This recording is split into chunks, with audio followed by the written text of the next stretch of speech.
That's incidental learning.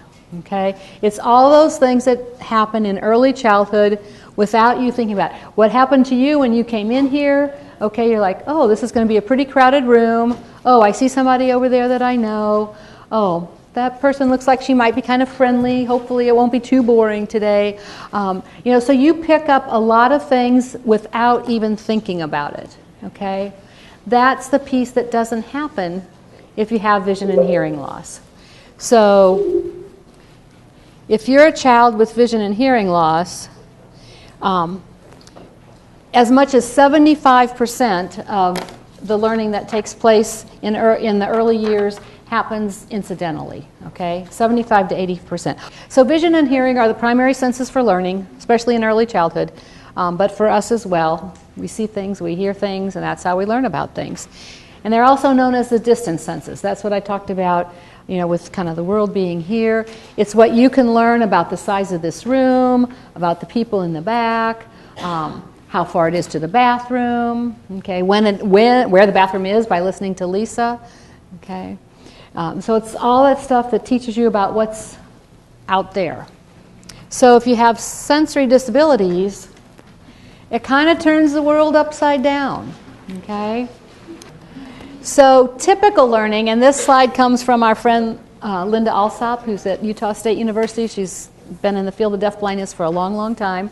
And so if you think about a typical triangle or pyramid, incidental learning is that big chunk at the bottom.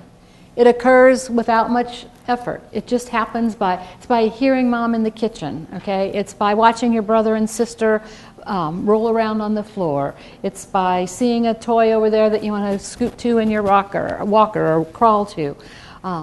It's like, oh, that looks like fun. I think I'll try that. It's the smells, all that stuff that happens without even thinking. And just because you hear mom and dad talking, brothers and sisters talking, you start to learn, oh, she's opening the refrigerator. Oh, all that stuff doesn't happen if you have combined vision and hearing loss. Secondary, in the middle, is listening to somebody. This is what we're doing today. We're doing secondary learning, okay? And then, we talked about kids touching and all that, but that's still a really small part of how typical learning takes place, so that hands-on learning, okay? For children with combined vision and hearing loss, that flips. That's what I mean by sensory challenges turn our world upside down. Okay. The direct learning has to be that big chunk at the bottom. You've got to feel it, you've got to touch it, you've got to know where it came from, okay? Got to know where it came from. And that's the most essential and the most effective method for learning for kids with combined vision hearing loss. The secondary stuff, it's right in there, and they'll get some of that and they won't. But that incidental stuff, it's just a small part of it, and a lot of it they're just not going to get. So if you really want to reach these kids and maximize their learning, you've got to do the direct stuff. We've talked about these things. They touch, they smell, they taste, they reach, they move, okay?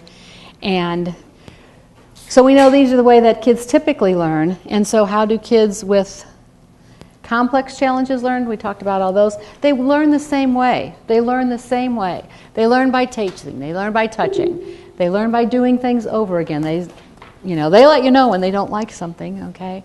So they learn the same way, but they're going to need a supportive team around them to help make sure they have those direct experiences and that they have those opportunities to touch and to taste and to try things, and that they know they're going to be safe, okay? Because the world's a scary place if you can't see it and can't hear it.